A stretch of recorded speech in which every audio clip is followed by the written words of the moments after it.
రాజులకు రాజు ప్రభులకు ప్రభు అయిన యేసుక్రీస్తు నామంన మీకు శుభములు. ఈ రోజు దేవుడు మనకు అనుగ్రహించినటువంటి వాక్య ధ్యానము ప్రవక్త అయిన యోవేలు రాసిన గ్రంథము 2వ అధ్యాయము 28వ వచనము. తరువాత నేను సర్వజనుల మీద నా ఆత్మను కుమ్మరింతును, మీ కుమారులను మీ కుమార్తెలను ప్రవచనములు చెప్పుదురు, మీ ముసలివారు కలలు కందురు, మీ యవ్వనులు దర్శనములు చూతురు.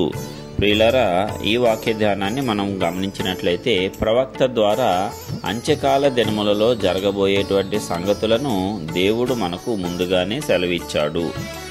అంత్యకాల దినములలో ఆయనను సేవించువారు, నిజముగా ఆయనను ఆరాధించువారు, ఆయన యందు విశ్వాసముంచువారు అందరూ కూడా ప్రత్యేకపరచబడతారు. మరి అలాంటి ప్రత్యేకపరచబడినటువంటి జనులందరినీ కూడా దేవుడు కాపాడుకుంటూ వస్తాడు. ఏ శ్రమకాలము వచ్చినా సరే దానిలో వారు చిక్కుకొనకుండా, దానివల్ల వారు నాశనము చెందకుండా దేవుడే వారిని కాపాడుతూ వస్తాడు. మరి అదే విధముగా ఆయన తన యొక్క ఆత్మను కుమ్మరిస్తాడంట. ప్రతి ఒక్కరి మీద ఆయన యొక్క ఆత్మను కుమ్మరించటానికి ఆయన సిద్ధపడుతున్నాడు. మీ కుమారులను కుమార్తెలను ప్రవచనములు చెప్పుదురు, మీ ముసలివారు కలలు కందురు, అట్లాగే యవ్వనులు దర్శనాలు చూస్తారంట. అంటే ఇక అన్ని వయస్సుల వారి మీద కూడా దేవుడు తన యొక్క పరిశుద్ధాత్మను కుమ్మరింపబోనట్లుగా మనము గుర్తించవచ్చు. మరి ఈ రీతిగా దేవుని యొక్క పరిశుద్ధాత్మను పొందుకోవటానికి ప్రతి ఒక్కరూ సిద్ధపడుతూ ఉండాలి. ఎందుకంటే దేవుడు చిన్నపిల్లలు మొదలుకొని ముసలి వారి వరకు ప్రతి ఒక్కరిని తన యొక్క ఆత్మతో నింపాలి అని ఆశిస్తున్నాడు. దేవుని యొక్క ఆత్మతో నింపబడినప్పుడు మాత్రమే రాబోవుచున్నటువంటి మహాశ్రమల నుంచి మనము తప్పించుకోగలుగుతాము. దేవుని యొక్క ఆత్మను సంపూర్ణంగా మనం పొందుకున్నప్పుడు మాత్రమే మనము ఈ లోకంలో జరిగేటువంటి చెడునంతా కూడా జయించగలుగుతాము. మరి ఆ రీతిగా మనము విజయం సాధించాలి అని దేవుడు కోరుకుంటున్నాడు. కాబట్టి మనమందరము కూడా దేవునికి లోబడి ఉండాలి. ఆయన వైపు మన యొక్క చేతులు చాపి మన యొక్క విశ్వాసమును కాపాడుకుంటూ ముందుకు కొనసాగాలి. ఈ లోకంలో శ్రమలు ఇంకా అధికమవుతాయి. అంత్యదినములు సమీపించిన కొలది ఇంకా అధికంగా శ్రమలు విశ్వాసులకు ఎదురవుతూ ఉంటాయి. అయితే ఒక విశ్వాసి ఎప్పుడూ కూడా ధైర్యము చెడి నశించడు. ఎందుకంటే దేవుడు వారికి తోడుగా ఉంటాడు, వారిని రక్షిస్తాడు అని విశ్వాసులకు తెలుసు, ఖచ్చితంగా తెలుసు. వారికి బలముగా వారి యొక్క మనశ్శాక్షికి తెలుసు. కాబట్టి ఎంత శ్రమ వచ్చినా ఎంత కష్టం వచ్చినా ఒక్కసారి దేవుణ్ణి అంగీకరించిన నిజమైన విశ్వాసి ఆ మార్గంలో నుంచి తప్పిపోడు.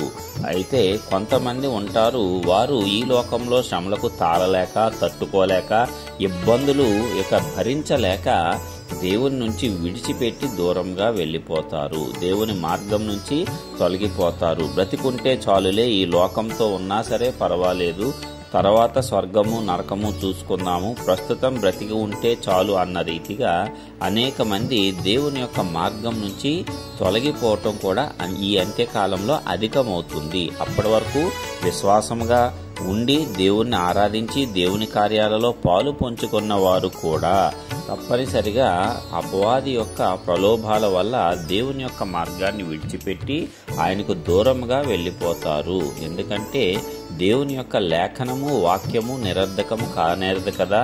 సాధ్యమైతే ఏర్పరచబడిన వారిని సైతము వాడు మార్చివేస్తాడంట.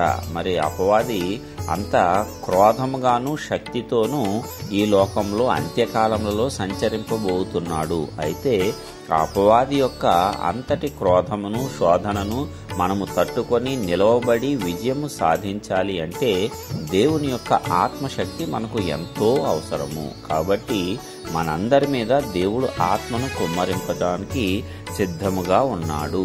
ఆత్మశక్తిని మనం అందరము పొందుకుందాము. పిల్లలను కూడా చిన్నతనము నుంచే దేవునిలో ఎదిగేలాగా చేద్దాము. సమయము వృధా చేయకుండా దేవుని సన్నిధానంలో మనం అధిక సమయము గడిపినట్లయితే దేవుని యొక్క ఆత్మశక్తిని మనం పొందుకుంటాము. ఆత్మశక్తి ద్వారా మనం బలపరచబడతాము.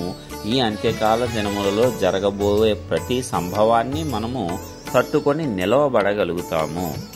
కాబట్టి పిల్లలు ఏదైనా ప్రవచనాలు గనక చెప్పినట్లయితే హేళన చేయవద్దు. అలాగే ముసలివారు కూడా కలలు కంటూ ఉంటే నీకు పని పాట లేదు, నిద్రపోకుండా కలలు కంటూ కూర్చుంటున్నావా అని అపహాస్యము చేయవద్దు. దేవుడు వారి ద్వారా కూడా మనతో మాట్లాడాలి అని చూస్తున్నాడు. అదే విధముగా యవ్వనులకు కలిగేటువంటి దర్శనాలను గూర్చి కూడా నిర్లక్ష్యము చేయవద్దు. అయితే అవి సరి అయినవో కాదో తెలుసుకోవాలి అంటే నీకు వ్యక్తిగతంగా దేవునితో సహవాసము కలిగి ఉండాలి. అట్లాగ ఉన్నప్పుడు ఎవరు దర్శనాలు చెప్తున్నారు, ఎవరు ప్రవచనాలు చెప్తున్నారు, ఎవరు కలలు కంటున్నారు, ఆ కలలు దేవుని యొద్ద నుంచి వచ్చినవా లేదా అనేవి అన్నీ కూడా మనము తెలుసుకోగలగాలి, గుర్తించగలగాలి. అంటే మనకు దేవునితో సాన్నిహిత్యము అవసరము. అప్పుడు ఆ పరిశుద్ధాత్ముడే మనకు బయలుపరుస్తాడు, ఇది నిజమైన ప్రవచనము, ఇది నిజమైన దర్శనము. ఈ రీతిగా పరిశుద్ధాత్ముడు మనకు తెలియజెప్తాడు. ఈ అంత్యకాల దినముల్లో అనేక మంది అబద్ధ ప్రవక్తలు కూడా లేస్తారు. అబద్ధముగా అనేకమైనటువంటి సూచక క్రియలు చూపించేవారు కూడా లేస్తారు. అయితే వాటి వల్ల మనం మోసపోకుండా సత్యాన్ని మనము తెలుసుకోవాలి అంటే ఈ పరిశుద్ధాత్మ మనము కలిగి ఉండాలి. ఎందుకు? పరిశుద్ధాత్ముడు మనలను సర్వసత్యంలోనికి నడిపిస్తాడు.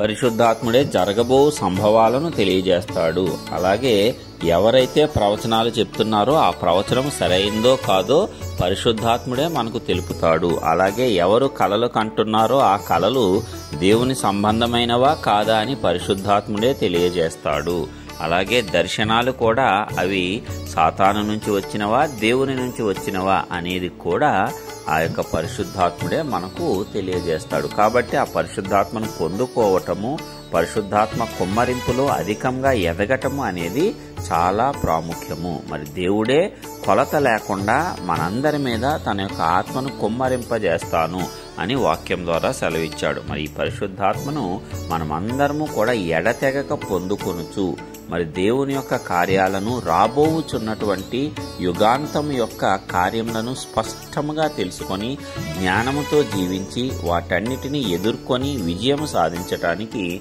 ఆ పరిశుద్ధాత్మ దేవుడే మనందరికీ కృప చూపాలని నజరేయుడైన యేసు నామమున ప్రార్థించుచున్నాను. ఆమేన్.